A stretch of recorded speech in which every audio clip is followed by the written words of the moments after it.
दिल्ली के अधिकारों को लेकर लाए गए दिल्ली सर्विस बिल पर इस वक्त राज्यसभा में चर्चा चल रही है। गृह मंत्री अमित शाह ने इस बिल को पेश किया। कांग्रेस की तरफ से अभिषेक मनु सिंघवी ने बहस की शुरुआत करते हुए कहा कि बिल का विरोध सबको करना चाहिए क्योंकि आज दिल्ली का नंबर है, कल किसी और का नंबर आएगा।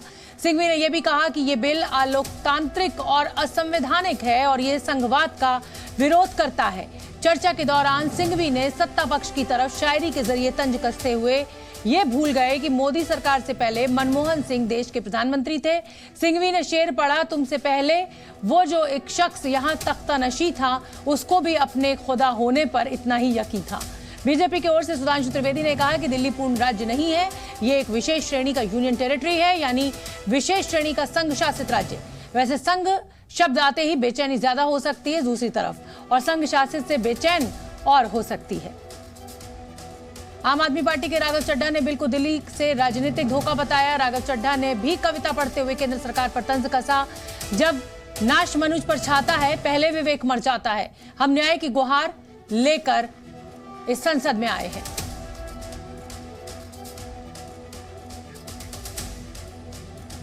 कि कैसे ये बिल एक संवैधानिक पाप है।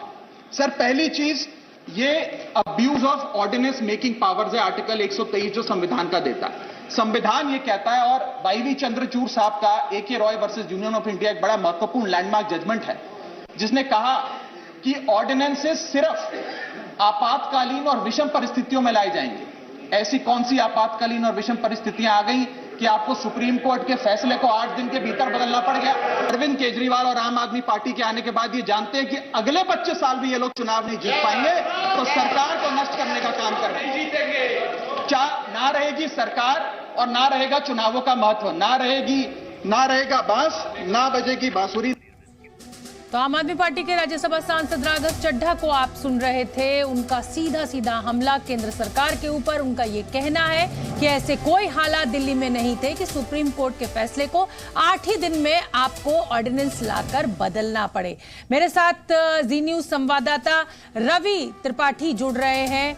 और रवि, मैं आपका रुख करूं उससे पहले हमने अपने दर्शकों को ये गर्मा गर्म जो बहस चल रही है राज्यसभा में वो लगातार हम सुनवा रहे हैं। देखिए, आंकड़ा तो बीजेपी के हक में है क्योंकि बीजेडी भी साथ आ गई और वाईएसआर कांग्रेस भी साथ आ गई है, लेकिन जो चर्चा चल रही है वो बड़ी जोरदार चल रही है इस समय राज्यसभा में। रवि, बिल्कुल बिल्कुल, देखिए सदन बना ही चर्चा के लिए, और चर्चा करके बहुमत जिसके साथ होता है उसके पक्ष में फैसला जाता है। एक दिलचस्प बात है कि शेरो शायरी, कविता और फैक्ट के साथ हर पक्ष अपनी बात रखे। चाहे अभिषेक मनु सिंघवी अगर शेरो शायरी कर रहे हैं तो उसका जवाब देखिए तो बीजेपी की तरफ से सुधांशु त्रिवेदी ने भी तमाम शेरो शायरी के जरिए दिया।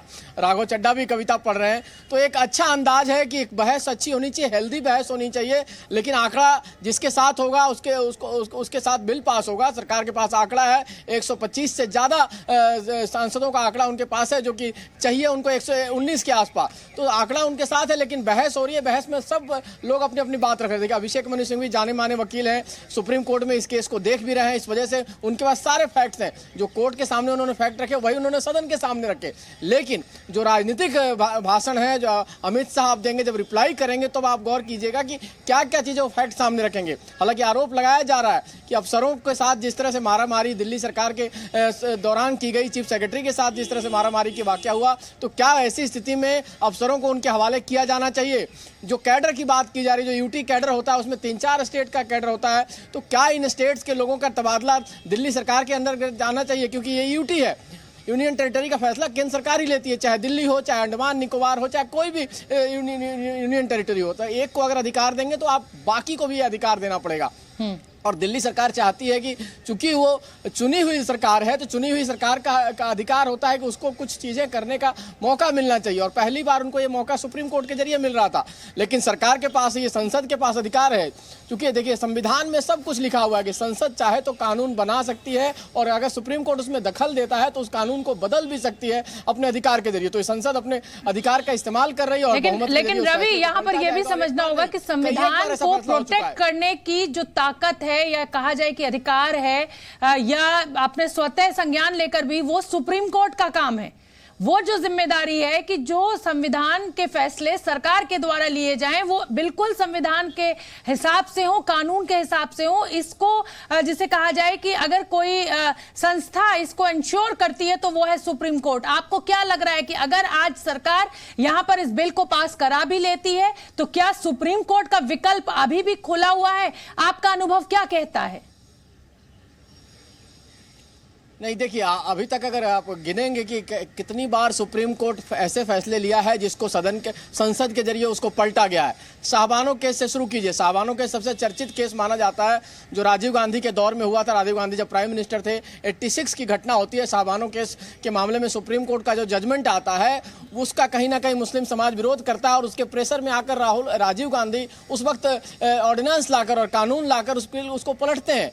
उसके अलावा अभी हाल की घटना आपको बताना चाहूँगा। हाल में भी जो सुप्रीम कोर्ट ने एससी एक्ट जो है जिसके तहत तुरंत एफआईआर दर्ज करने की जो का मामला है, उस मामले में भी सरकार ने उसको पलटा था। केंद्र सरकार कानून लेकर आई थी और तमाम दलों ने उसका समर्थन किया था कि नहीं, ये जो इसको समर्थन किया जाना चाहिए। एससी जो केस है, जो शेड्यूल कास्ट के लोग अगर कोई शिकायत करते हैं तो तुरंत एफआईआर दर्ज करने का जो मामला था, सुप्रीम कोर्ट ने यही कहा था कि उसमें जांच होनी चाहिए, उसके बाद एफआईआर दर्ज होनी चाहिए।